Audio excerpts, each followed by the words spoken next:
پھر تم نہ چھوڑنا ہمیں، کمبل ہو جانا۔ میری ایک بات مانو گے؟ صرف ایک؟ اس کے بعد پھر کبھی کوئی بات نہیں بنواؤ گی زندگی بھر؟ نادر شاہ کو کرنے دو جو وہ چاہتا ہے، اسے انکار کون کر سکتا ہے؟ میرا مطلب تھا یہ جو تم سوچ رہے ہو۔ شاید ٹائر فلیٹ ہو گیا۔ میں نے اس کی بات کاٹنے کے لیے گاڑی روک دی اور نیچے اتر گیا۔ مجھے اندازہ ہو گیا تھا کہ وہ کیا کہنا چاہتی ہے۔ وہ کھڑکی سے باہر مجھے چاروں ٹائروں کا معائنہ کرتے دیکھتی رہی۔ کیا ہوا؟ میں پھر اپنی جگہ پر آن بیٹھا۔ کچھ نہیں، یہ بتاؤ اس زمین جائیداد کے کاغذات کہاں ہیں؟ تمہارے پاس؟ میرے پاس کیسے ہو سکتے ہیں؟ لیکن محفوظ ہوں گے۔ کسی وکیل کے پاس؟ نہیں، ابا کے کمرے میں زیر زمین ایک لوہے کی تجوری تھی جیسی انور نے نکالی تھی۔ ملبہ ہٹانے کے بعد فرش توڑ کے نکالنی پڑے گی۔ کیسی عجیب بات ہے، جائیداد والے بھی زمین کے اندر، اس کی ملکیت کا غرور بھی زمین کے اندر۔ ابھی تم قنوتی ہو رہی ہو، میں نے کہا اور گاڑی کو ہاتھ میں موڑ لیا۔ انور اور ریشم وسیع باغ کے لان میں ٹہل رہے تھے اور نہ جانے کیا ڈسکس کر رہے تھے۔ میں نے ان کی خلوت میں مخل ہونا مناسب نہ سمجھا۔ روبی کے ساتھ تباہ شدہ درگاہ پر حاضری سے میں نے ایک مقصد حاصل کر لیا تھا۔ مجھے یقین تھا یہ خبر اب تک نادر شاہ تک پہنچ گئی ہوگی اور اس نے اپنے آپ سے ایک پرغرور فتح مندانہ مسکراہٹ کے ساتھ کہا ہوگا۔ مجھے معلوم تھا وہ انکار نہیں کر سکتا۔ اپنی دانش میں اس نے مجھے ایک بند گلی میں پہنچا دیا تھا۔ ایک طرف لالچ اور مالی فائدے کی دیوار تھی، دوسری طرف ان رشتوں کی جن سے میں بندھا ہوا تھا، اور سامنے وہی جیل کی دیوار جسے توڑ کر میں ایک بار فرار ہو گیا تھا، مگر اس کے پیچھے رسن و دار آج بھی میرے منتظر تھے۔ اس بار میں نے بلاخر اپنے پلان کی فائنل منظوری حاصل کر لی۔ انور پوری طرح میرے ساتھ تھا۔ ریشم نصف شوہر کے ساتھ تھی تو نصف بھائی کے ساتھ۔ صرف روبی مجھ سے متفق نہ ہوئی۔ اس کا خیال تھا مجھے سب کے ساتھ مراد نگر 2 کی ہاؤسنگ اسکیم میں شامل رہنا چاہیے اور نادر شاہ کے سائے سے بھی دور رہنا چاہیے، وہ جانے اور اس کا کام۔ کاش یہ سب اتنا آسان ہوتا روبی، پر اسے مشکل تم بنا رہے ہو۔ مشکل اس نے بنا دیا تھا زندہ رہنا، کسی وجہ کے بغیر۔ اس نے کتنی صفاقی سے میرے بھائی کی جان لی تھی اور پھر مجھے پھانسی کے تختے پر کھڑا کر دیا تھا۔ اب تم کہتی ہو میں سب بھول جاؤں؟ چلو فرض کرو میں بھول جاتا ہوں۔ اس نے کہہ تو دیا کہ وہ بات ختم ہو گئی اور میں اعتبار کر لوں۔ اتنا بے وقوف تو چوہا بھی نہیں ہوتا کہ سانپ سے دوستی کر لے۔ تم دیکھو کس طرح اس نے بلا وجہ انور کے گھر کا نام و نشان مٹا دیا۔ اس کی یا ماجی کی کوئی دشمنی تھی نادر شاہ کے ساتھ، اور میں یہ محسوس کرتا ہوں کہ میں نے اس کا ساتھ نہ دیا تو تم میں سے کوئی بھی محفوظ نہیں رہے گا، نہ وہ کچھ بھول سکتا ہے اور نہ میں۔ انور نے میری تائید کی۔ سلیم کی مجبوری زیادہ ہے، مجبوری کا علاج یہ نہیں کہ اسے قبول کر لیا جائے۔ درگاہ کی دوبارہ تعمیر سے پہلے ملبہ صاف کرنا ضروری تھا۔ یہ آپریشن بالکل ویسا ہی تھا جیسا چند دن پہلے چودھریوں کی حویلی کی جگہ ہوا تھا۔ میں خود لوگوں کا رد عمل دیکھنے کے لیے وہاں موجود رہا۔ یہ خبر جنگل کی آگ کی طرح ہر طرف پھیل گئی کہ مزار مبارک کی نئی تعمیر خود گدی نشین کرا رہے ہیں۔ عقیدت مندوں اور مزدوروں نے بڑھ چڑھ کر اس کام میں حصہ لیا، مگر مجھے کسی اور کا انتظار تھا۔ ایک پورا دن گزر گیا۔ ملبہ ایک وسیع علاقے تک پھیلا ہوا تھا۔ درگاہ کے واضح طور پر 3 حصے تھے۔ پہلے حصے میں تقریباً 10 فٹ اونچا چبوترا تھا جس پر 3 طرف لمبائی کے رخ پر سیڑھیاں بنی تھی۔ درمیان کے حصے میں وہ گنبد والی عمارت تھی جس کے وسط میں درجنوں سبز رنگ کی گوٹا لگی چادروں سے ڈھکی ایک قبر تھی جس کے کتبے پر کسی کا نام نہیں تھا، مگر عربی کی آیات سے بھری سنگ مرمر کی لوح مزار پر ضرور استادہ تھی۔ عام جاہل دیہاتی اس بارے میں کچھ نہیں جانتے تھے سوائے اس کے جو مشہور کیا گیا تھا۔ غالباً وہ اس میں کسی پہنچے ہوئے بزرگ کو مدفون سمجھتے تھے، جبکہ مجھے معلوم تھا کہ یہ خالی قبر ہے جس میں خود پیر سائیں دفن ہوں گے۔ قسمت کی ستم ظریفی کہ وقت آئے تو ان کے حصے میں گھر کے صحن کی 2 گز زمین ہے۔ چبوترے کو کسی قسم کا نقصان نہیں پہنچا تھا۔ درمیان والا حصہ بھی صحیح سلامت تھا، صرف اس کے دروازے جل گئے تھے اور ان کی جگہ خلا رہ گیا تھا۔ بیچ میں آویزہ فانوس تباہ ہو گیا تھا، اس کا ڈھانچہ سا لٹک رہا تھا۔ تیسرا پیچھے والا حصہ رہائشی تھا جو آتش زنی اور تخریبی کارروائی سے تقریباً تباہ و مسمار ہو گیا تھا۔ میں نے بہتر سمجھا کہ صرف اسی حصے کا ملبہ صاف کرا دوں، باقی حصے کی صفائی وہ خود کرا لیں گے جو تعمیریں نو کریں گے۔ وہاں میرے لیے خیمہ لگا دیا گیا تھا جس میں استراحت کے لیے بیڈ بھی تھا۔ دن بھر میں شاید 100-200 افراد جن میں عورتیں بھی شامل تھیں اندر آ کے دستبوسی کر چکے تھے۔ میں عجیب مشکل میں پھنس گیا تھا۔ سپہر کے قریب ایک کار اس خیمے کے قریب آ کے رکی تو میں سمجھا کہ انور ہوگا، مگر اس میں سے چادر پوش خاتون برآمد ہوئی۔ یہ روبی تھی جو میرے لیے لنچ لے کر آئی تھی۔ اس نے کرسی پر بیٹھ کر ٹفن کریئر کھولنا شروع کیا۔ میں نے خیمے کے سامنے چادر لٹکائی اور ایک مزدور کو دربان بنا دیا، کسی کو اندر مت آنے دینا، خواہ وہ پٹواری کیوں نہ ہو۔ میں نے کھانا کھا لیا تو اس نے برتن سمیٹے۔ کیا میری مدد کی ضرورت ہے؟ اس نے روانگی کے ارادے سے چادر لپیٹی۔ ہاں، تجوری اٹھاتے وقت پڑے گی، میں اکیلا کیسے اتنا بوجھ اٹھاؤں گا؟ یہ تو خیر مذاق کی بات تھی، مگر تجوری میں سے جو خزانہ برآمد ہوگا وہی نقد، سونا چاندی اور زر و جواہر جو انور کو ملے تھے۔ میری طرف سے اجازت ہے، سب بانٹ دینا۔ وہ بے نیازی سے بولی اور پھر پردہ ہٹا کر نکل گئی۔ جیسے جیسے اس خبر کا دائرہ پھیلتا گیا کہ پیر سائیں کی گدی نشین روحانی فیوز و برکات کا سلسلہ پھر شروع کرنے کے لیے تشریف لے آئے ہیں، مجھ سے شرف ملاقات حاصل کرنے والوں کا سلسلہ بھی بڑھتا گیا۔ اب میں تقدس بھی حاصل کر چکا تھا اور جو میرے ہاتھ چومتے تھے وہ در حقیقت بیعت کرتے تھے کہ اب میں ہی ان کا پیر و مرشد ہوں۔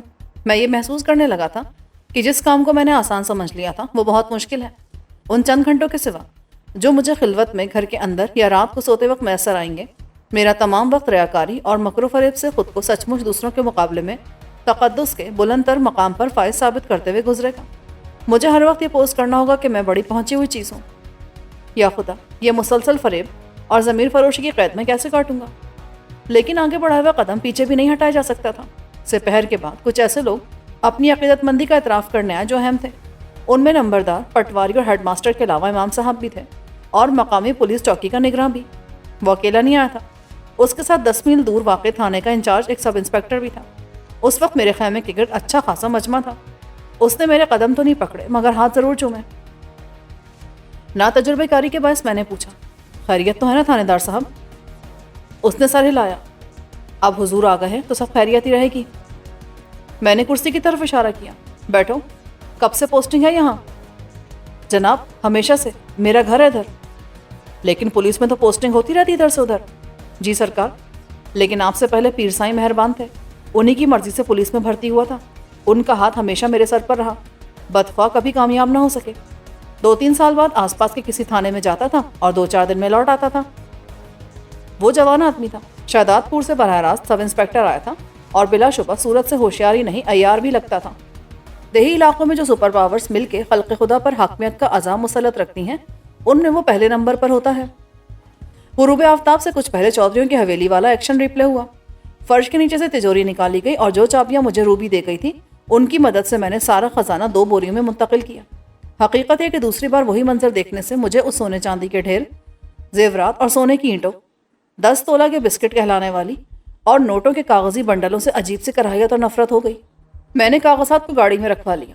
انور کے خزانے میں ٹرافیاں اور میڈل، سرٹیفکیٹ اور تصاویر بہت تھیں۔ یہاں ایسی کوئی چیز نہ تھی تو زمین جائیداد کی فائلوں کا ایک پلندہ تھا۔ باقی خزانے کو میں نے ایک ٹرک میں لدوایا اور خود اس کے پیچھے رہا۔ گن میرے پاس بھی تھی اور میری گاڑی بھی ایک مسلح ڈرائیور چلا رہا تھا۔ مریدوں سے تو نہیں مگر گرد و نواح میں وارداتیں کرنے والے ڈاکوؤں سے خطرہ ضرور تھا کہ وہ لوٹ کے نہ لے جائیں۔ مغرب کے فوراً بعد جب سیاہی پھیلنے لگی، مراد نگر کے گیٹ سے اندر پہنچ کر میں نے اطمینان کا سانس لیا۔ انور اپنی دلہن کے ساتھ باغ میں مٹر گشت کو انجوائے کرا تھا، جو نئی نویلی تو نہیں تھی مگر اب ایک اہم جذباتی پوزیشن حاصل کر چکی تھی۔ وہ دونوں میرے پاس آئے۔ لگتا ہے تو نے بہت کام کیا ہے۔ نہیں، میں بھی اسی طرح کسی کے ہاتھ میں ہاتھ ڈالے باغ میں ٹہلتا رہا۔ یہ سنبھال اپنا کوڑا کرکٹ جو کٹر سے نکلا تھا۔ میں وہیں ایک کرسی پر گر گیا۔ بھائی، تم منہ ہاتھ دھو کے یہ مٹی دھول صاف کرو گے یا میں چائے لے آؤں؟ ریشم بولی اور جواب سنے بغیر چائے لینے چلی گئی۔ انور نے ٹرک کا اسباب اتروا کے اندر پہنچایا اور خود بھی اندر چلا گیا۔ پھر انور کے ساتھ روبی اور ریشم ایک ساتھ ہی باہر آئے۔ مجھے پتا چلا ہے کہ آج بہت مریدوں نے تیرے ہاتھ پر بیعت کی ہے۔ ہاں، ان میں تھانے دار بھی تھا۔ اچھا، پہنچ گیا وہ مہا کمینہ بھی؟ وہ دوغلا تو خیر ہے پر تو اس کی وفاداری خرید سکتا ہے، لالچی آدمی ہے۔ اس نے کہا ہے درگاہ مکمل ہونے تک آپ ملکہ مسجد کو آستانہ بنائیں۔ معمولی نہیں یہ بات، ہم میں سے کسی کو کیوں نہ سوچی ہے۔ روبی نے بتایا کہ تو ڈر رہا ہے۔ یار، یہ کام اتنا آسان نہیں جتنا میں سمجھتا تھا، اور اس سے اتنی جلدی میری جان چھوٹے گی نہیں۔ یہ دلدل ہے، لیکن میں کیا کروں، میرے پاس چوائس نہیں ہے۔ میں نادر شاہ کا قیدی ہوں۔ حوصلہ رکھ جوان، اس موقع پر بہت سی باتیں ہیں۔ گیدڑ کی موت آتی ہے تو شہر کا رخ کرتا ہے۔ تو گیدڑ سمجھ لے نادر شاہ کو اور شہر مان لے اس گاؤں کو۔ سکندر اعظم نے آدھی دنیا فتح کر لی اور مارا کس نے اسے؟ ایک مچھر نے۔ یہ نادر شاہ خود کو سکندر اعظم سمجھتا ہے۔ تو سمجھ لے تو وہی مچھر ہے۔ پہلے وہ پیچھے پیچھے تھا اور تو آگے آگے، اب ہم یہاں اسے گھیر کر ماریں گے۔ انور کی بات سن کر میرا بجھا ہوا حوصلہ روشن ہو گیا۔ کیسا ہو سکتا ہے؟ بالکل ہو سکتا ہے اور ہوگا۔ درگاہ رہے مگر ہم وہاں درپردہ ہونے والے سب کاروبار نہیں رہنے دیں گے۔ یہ ہم نے بہت سوچ سمجھ کر فیصلہ کیا ہے۔ ہم سے مراد ہم دو، روبی بولی، مسٹر اینڈ مسز انور۔ کیا مطلب؟ کیا تم اس فیصلے میں شامل نہیں؟ ساتھ تم نے دیا ہے۔ میرا پہلے سے فیصلہ تھا کہ درگاہ نہیں بنے گی۔ نادر شاہ بیچ میں نہ پڑتا تو کچھ اور ہی بات ہوتی، مگر اب ایک طرح سے اس نے تمہارے ساتھ سب کو چیلنج کر دیا ہے، تو دیکھتے ہیں کیا ہوتا ہے۔ تم نہیں یا ہم نہیں، دنیا میں کیا کچھ ہو رہا ہے اس سے ہمارا تعلق نہیں۔ مگر یہاں اب اس کے سارے دھندے جاری نہیں رہیں گے، یہ طے ہے۔ میرا حوصلہ بہت بڑھ گیا۔ آج مجھے امید تھی کہ نادر شاہ کی طرف سے کوئی پیغام ملے گا یا مجھے بلوایا جائے گا۔ رپورٹ تو پوری مل چکی ہوگی اسے کہ ہم نے ہتھیار ڈال دیے ہیں۔ ایک بات تو میں بتانا بھول ہی گیا، آج تیرے لیے ایک پیغام آیا تھا۔ اچھا، پھر تم سب نے مل کر بات پکی کر دی؟ اللہ تمہیں اس کا اجر دے۔ دیکھا، دھیان اس کا گیا نا ادھر ہی۔ اب یہ پیغام فون پر ملا تھا، پوچھ کس کا؟ تمہارے دوست مہربان ملک غلام محمد کا۔ روبی نے میری مشکل آسان کی۔ گامر رستم کا؟ کہاں ہے وہ؟ اس نے بتایا نہیں، شادی کا پوچھ رہا تھا۔ میں نے کہا ہاں کب کی ہو گئی، ماشاءاللہ بچے ہیں اب تو۔ پھر وہ ہنسنے لگا اور بولا میں آؤں گا کسی وقت۔ تو اس میں میرے لیے کیا پیغام ہوا؟ پوچھا تجھے ہی تھا اس نے۔ اپنا فون یا پتہ دیا اس نے کچھ؟ نہیں، اب سنا ٹیلی فون سیٹ آ گئے ہیں جس سے کال کرنے والے کا نمبر آ جاتا ہے۔ یہ تو کام کی چیز ہے۔ اب میں پہلے نہا دھو کے کپڑے بدل لوں۔ میں غسل سے فارغ ہو کر اپنے کمرے میں تھا کہ مجھے انور کا پیغام ملا۔ اس نے مجھے آفس میں طلب کیا تھا۔ میں کچھ حیران سا ہوا اور نیچے اترا تو میرا سامنا روبی سے ہو گیا۔ ایسے کب بھاگے جا رہے ہو؟ انور نے بلایا۔ کیوں، خیریت ہے نا؟ نہیں، آج میں نے ڈاکٹر محسن کو فون کیا تھا ماما جی کی خیریت معلوم کرنے۔ اس نے بتایا کہ ان کے دوروں میں شدت آ گئی ہے، لیکن فکر کی بات نہیں، اس قسم کے امراض میں واضح بہتری دیر سے آتی ہے۔ کل دکھائیں گے انہیں۔ وہ میرے ساتھ ہو لی۔ کل سے وہ مراد نگر کے پرانے نقشے اور فائلیں کھولے بیٹھا ہے۔ فائلیں انور کے سامنے وسیع میز پر ڈھیر تھیں اور وہ ایک نقشے پر جھکا اتنا مگن تھا کہ اسے ہمارے آنے کی خبر بھی نہ ملی۔ آفس مدت سے بند تھا، دیگر کمرے مقفل و تاریک تھے۔ یہ سکندر شاہ کا کمرہ تھا، وسیع و عریض اور شاندار طریقے پر آراستہ۔ اب یہ انور کی تحویل میں تھا۔ تمام اہم دستاویزات اسی کمرے میں رہتی تھیں۔ ہم سامنے بیٹھے تو وہ چونکا۔ چیئرمین صاحبہ بھی تشریف لائی ہیں؟ روبی نے برا مان کر کہا۔ کہو تو چلی جاؤں؟ ارے ایسی گستاخی کر سکتا ہوں میں؟ ابھی کھڑے کھڑے مجھے نکال باہر کرو گی؟ یہ مراد نگر کے نقشہ بلو پرنٹس ہیں، اس کے جو مکمل ہو چکا۔ آرکیٹیکٹ کون تھا؟ نام تو دیکھا ہے میں نے، پر فائل میں اور نقشے میں کچھ غیر معروف سا ہے۔ کیوں، کیا اس کی پلاننگ اچھی نہیں تھی؟ یہ میں نے کب کہا؟ وہ کوئی جینیس تھا، باہر کی تعلیم بھی نہیں تھی مگر ذہین تھا، اور ایسا پرفیکٹ پلان بنایا تھا اس نے۔ میں نے اسے تفصیل سے دیکھا ہے، حالانکہ میں نے جو پڑھا وہ یقیناً بہت ایڈوانس لیول کا تھا، مگر ایک تو عملی تجربہ ہمیشہ کتابی علم کے مقابلے میں زیادہ کارآمد ہوتا ہے۔ پھر یہ تجربہ ہوتا ہے کہ مقامی حالات اور ضرورت کے مطابق۔ تو میں نے سوچا اسے مدد کے لیے بلا لوں۔ یہ تو تو نے بہت اچھا سوچا، مگر اچھا ہوا نہیں۔ یہ ڈر تھا کہ وہ مصروف ہو دوسرے پروجیکٹ میں تو انکار کر دے گا۔ یہ بھی ہو سکتا تھا کہ وہ باہر چلا گیا ہو، لیکن وہ مر چکا ہے۔ مر چکا؟ کوئی بوڑھا آدمی تھا؟ نہیں یار، ایک حادثے کا شکار ہو گیا۔ فون کیا تو اس کی بیوہ نے بتایا۔ آرکیٹیکٹ تو بہت ہیں۔ ہاں، لیکن اب میں کسی کو معاون بناؤں تو ہر قدم پر اسے سمجھاؤں۔ میں نے فیصلہ کیا کہ کچھ نہ کروں، بس یہی پروجیکٹ وہاں بھی بنا دوں۔ زمینی حالات ایک سے ہیں، 20 کلومیٹر میں کچھ نہیں بدلتا۔ اگر تو سمجھتا ہے کہ ایسا ہو سکتا ہے تو ہم کون اختلاف کرنے والے؟ بسم اللہ کر۔ بسم اللہ کل ہوگی۔ میرا کام تو بہت آسان ہو گیا، مکھی پر مکھی مارنی ہے، کیا حرج ہے اگر انہی سول انجینئرز، معمار اور مزدور، الیکٹریشین، پلمبر سب کو بلا لیا جائے؟ اچھا آئیڈیا ہے، سب تجربے کار لوگ ہوں گے۔ کل کے مقامی اخبارات میں کوارٹر پیج کا اشتہار ہوگا، اردو اخبارات میں۔ مراد نگر 1 کی تکمیل میں شریک تمام کارکن انجینئر مراد نگر 2 کے لیے فوری رابطہ کریں۔ مجھے امید ہے کہ 2-4 دن میں جو آ سکتے ہیں ضرور آ جائیں گے۔ جو ادھر ادھر کہیں کام میں مصروف ہوں گے انہیں مہلت دی جائے گی، ورنہ 30% زیادہ پر سب آ جائیں گے۔ کل سے سائٹ پر بل بورڈ لگ جائے گا، مطلب یہ کہ لگانے کا کام شروع ہوگا۔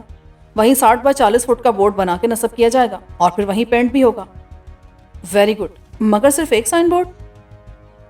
انور نے نفی میں سر ہلایا۔ ایسے 10 بل بورڈ ہوں گے، 2 یہاں ہائی وے سے اندر والی سڑک پر 4 اور 4 ہائی وے پر، 2 دائیں طرف 2 بائیں طرف، ٹھیک ہے نا؟ یو آر دا باس، روبی نے کہا اور پھر اداس سی ہو گئی۔ یہ مراد کہا کرتا تھا مجھ سے۔ انور نے چند سیکنڈ کا توقف کیا، پھر بولا اعلان تو ہو جائے گا کل، دنیا کو پتہ چل جائے گا۔ وہاں دوسرا مراد ہاؤس بنانے کا خیال میں نے ڈراپ کر دیا ہے روبی کے مشورے سے۔ وہ واقعی غیر ضروری تھا۔ تو گویا تم سب لوگ اسی گھر میں رہو گے؟ فی الحال میں اپنی خاندانی حویلی کی تعمیر بھی ساتھ ہی شروع کراؤں گا۔ میں اس کو ماڈرن ٹچ دینا چاہتا تھا، پر ریشم مجھ سے رہ کہ سب کچھ ویسے ہی ہونا چاہیے، کہیں کو فرق محسوس نہ ہو۔ میں بھی اس سے اتفاق کروں گا، تاریخ کو محفوظ رکھنا چاہیے، حویلی خاندانی ورثہ تھی۔ روبی مسکرائی۔ کسی دلیل کی ضرورت نہیں ہے، ریشم کا حکم کافی ہے۔ مگر میں نے اس کی بات نہیں مانی۔